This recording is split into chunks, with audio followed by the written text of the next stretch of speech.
Los Angeles ایک شہر جو روشنیوں، خوابوں اور شہرت کا مرکز ہے۔ اسے دنیا بھر میں فرشتوں کا شہر کہا جاتا ہے، لیکن حقیقت یہ ہے کہ یہ شہر ایک ایسے طرز زندگی کا عکاس بن چکا ہے جہاں دنیاوی کامیابی اور مادی عیش و عشرت کو ہی سب کچھ سمجھا جاتا ہے۔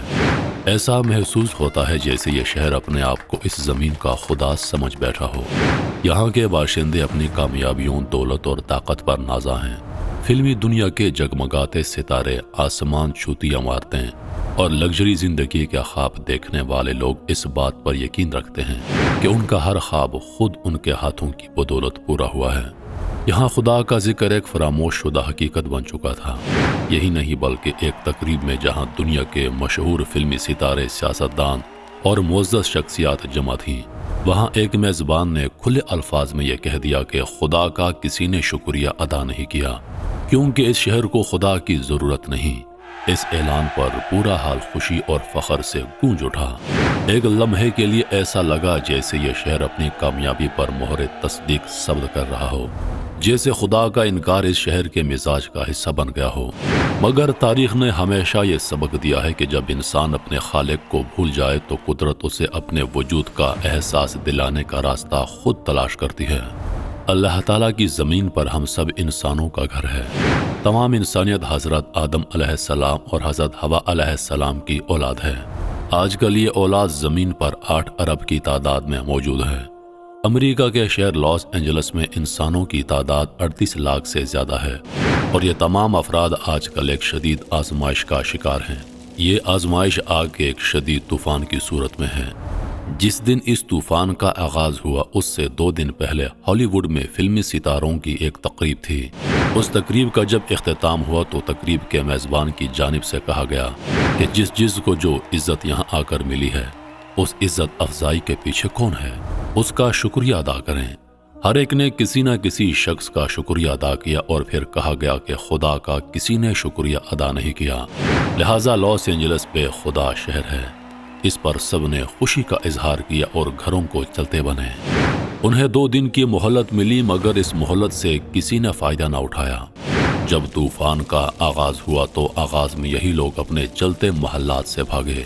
پیچھے آگ کی حدت اور حرارت کی تپش تھی، زبان پر ایک جملے کی جنبش تھی، گاڈ ہیلپ اس، خدایا ہماری مدد فرما۔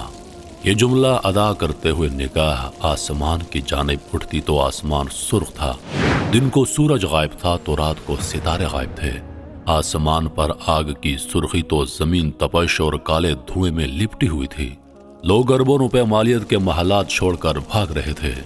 لگژری گاڑیاں آگ کی نظر ہو کر چٹاخ کی خوفناک آوازوں سے اس طرح بنجر بن رہی تھی جس طرح سڑک پر پڑے مردار کو جانور کھائیں تو ہڈیوں کا ڈھانچہ باقی رہ جاتا ہے۔ یہی حال ان آرام دہ گھروں، فارم ہاؤسز اور دیگر پراپرٹیز کا ہو رہا تھا۔ لاس اینجلس ہسپانوی زبان کے 2 الفاظ کا مرکب ہے۔ اس کا ایک معنی فرشتوں کا شہر ہے، جبکہ دوسرے مفہوم میں اسے ایک فرشتے کا شہر کہا جاتا ہے۔ اس ایک فرشتے سے مراد حضرت جبرائیل امین علیہ السلام ہیں۔ جبرائیل یا جبریل عبرانی زبان کا لفظ ہے جس کا معنی اللہ کی قدرت کا اظہار ہے۔ حضرت جبرائیل علیہ السلام فرشتوں کے وہ سردار ہیں جو حضرت موسیٰ اور حضرت عیسیٰ علیہ السلام کے پاس آئے تھے۔ یہی جبریل حضرت محمد صلی اللہ علیہ وآلہ وسلم کے پاس تشریف لائے تھے۔ قرآن مجید نے آگاہ فرمایا، حضرت جبریل عرش کے مالک اللہ تعالیٰ کے ہاں بڑی قوت والے ہیں، فرشتوں میں بلند مقام رکھتے ہیں۔ حضرت عیسیٰ علیہ السلام نے اپنے ماننے والوں کو نصیحت کی تھی، اگر تم مجھ سے محبت رکھتے ہو تو میرے حکموں پر عمل کرو گے، اس کے بدلے میں وہ تمہیں دوسرا مددگار حضرت محمد صلی اللہ علیہ وآلہ وسلم بخشے گا، وہ آخر تک تمہارے ساتھ ہوگا۔ یعنی حضرت عیسیٰ علیہ السلام واضح کر گئے کہ وہ جو آخری رسول آئے گا وہ اب تک رسول رہے گا، یعنی وہ خاتم النبیین ہوگے۔ اس بات کو آخری کتاب قرآن مجید نے یوں بیان فرمایا، وہ وقت یاد کرو جب عیسیٰ بن مریم نے اعلان کیا، اے بنی اسرائیل، میں تمہاری جانب اللہ کا رسول بن کر آیا ہوں، مجھ سے پہلے تورات آئی، میں اس کی تصدیق کرنے والا ہوں اور ایسے رسول کی خوشخبری دینے آیا ہوں جو میرے بعد آئے گا اور اس کا نام احمد ہوگا۔ ایک بات ذہن میں رہنی چاہیے کہ حضور علیہ الصلوۃ والسلام کا نام زمین پر محمد رکھا گیا جبکہ آسمان اور زمین پر احمد رکھا گیا۔ یہ نام خود اللہ تعالیٰ نے رکھا اور حضرت عیسیٰ علیہ السلام کی زبان سے کہلوایا۔ احمد کا لفظ عربی زبان کی سپرلیٹو ڈگری کا حامل ہے۔ یہ لفظ فاعل بھی ہے اور مفعول بھی ہے۔ فاعل کا معنی لیں تو اس کا مطلب ہے کہ حضور علیہ السلام دنیا اور آخرت میں سب سے بڑھ کر اللہ کی حمد کرنے والے ہیں۔ مفعول کا معنی لیں تو وہ محمد کا معنی دیتا ہے، یعنی محمد اور احمد یہاں ہم معنی ہو جاتے ہیں کہ حضور علیہ السلام کی تعریف اس جہان میں سب سے بڑھ کر ہوگی۔ دونوں ناموں کے اجتماع سے مفہوم یہ سامنے آتا ہے کہ دنیا میں حضور علیہ السلام کی تعریف و توصیف کے کوئی قریب بھی نہ جا سکے گا۔ لاس اینجلس شہر میں چرچ یعنی عیسائیوں کے گرجوں کی تعداد 120 ہے۔ دوسرے نمبر پر یہاں مسلمان ہیں جن کی مساجد کی تعداد 60 ہے۔ تیسرے نمبر پر یہود کے سنگوگ کی تعداد 40 ہے۔ چوتھے نمبر پر ہندوؤں کے مندر ہیں جن کی تعداد 10 ہے اور سکھوں کے 3 گردوارے ہیں۔ لاس اینجلس میں ایک مسجد کا نام دارالحکمت ہے، ویسے اسے سفید مسجد کہا جاتا ہے۔ جس علاقے میں یہ مسجد ہے وہاں مسلمان کم ہیں جبکہ مسیحی، یہودی، ہندو اور سکھ مجموعی طور پر زیادہ تعداد میں ہیں۔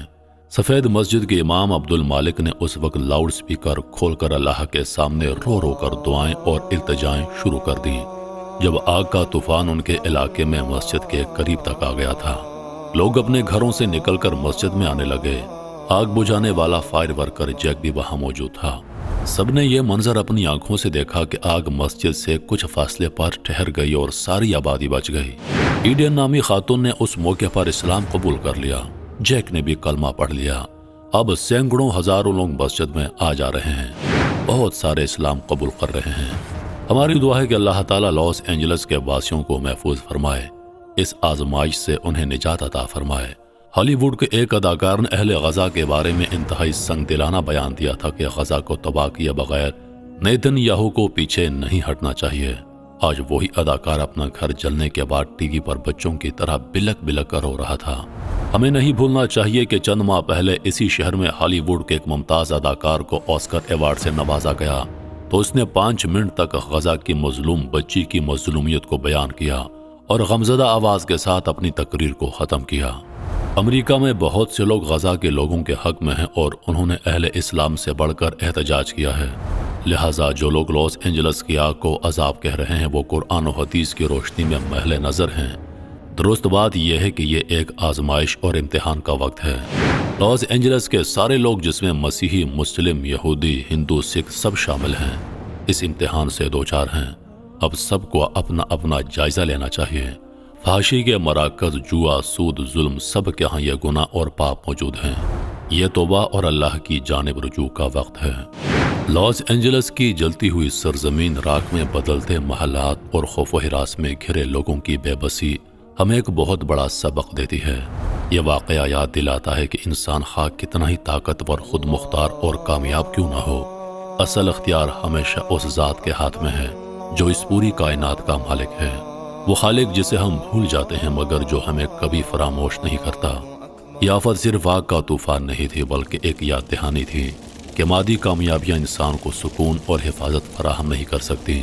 دنیا کی عیش و عشرت، شہرت اور طاقت سب کچھ ایک لمحے میں ختم ہو سکتا ہے۔ وہ لوگ جو اپنی دولت اور شہرت پر غرور کرتے ہیں ایک پل میں اپنی زندگی کی بھیک مانگتے نظر آئے۔ جنہوں نے خدا کا انکار کیا تھا وہی خوف اور بے بسی کے عالم میں اسی خدا کو پکار رہے تھے۔ سب سے بڑا سبق یہ ہے کہ انسان کو اپنی زندگی کے ہر لمحے میں خدا کو یاد رکھنا چاہیے۔ ہم مادی دنیا کے چکا چوند میں اتنے کھو جاتے ہیں کہ اپنے خالق کے ساتھ اپنے تعلق کو بھول جاتے ہیں، مگر آزمائشیں ہمیں یہ احساس دلانے کے لیے آتی ہیں کہ زندگی کا حقیقی سکون، کامیابی اور حفاظت صرف اللہ کی رضا میں ہے۔ یہ واقعہ یاد دلاتا ہے کہ ہمیں اپنی زندگیوں کا جائزہ لینا چاہیے، اپنے گناہوں پر ندامت کے ساتھ اللہ کی طرف رجوع کرنا چاہیے اور انسانیت کے لیے محبت، امن اور انصاف کے پیغام کو عام کرنا چاہیے۔ آزمائشیں ہمیں توڑنے کے لیے نہیں بلکہ جگانے کے لیے آتی ہیں۔ دعا ہے کہ یہ دنیا نفرتوں اور آزمائشوں کے شعلوں سے نکل کر محبت، امن اور سکون کے گلزار میں داخل ہو، کیونکہ آخرکار یہ زمین اور اس پر موجود ہر چیز اسی خالق کی ہے جس کا انکار ممکن نہیں ہے۔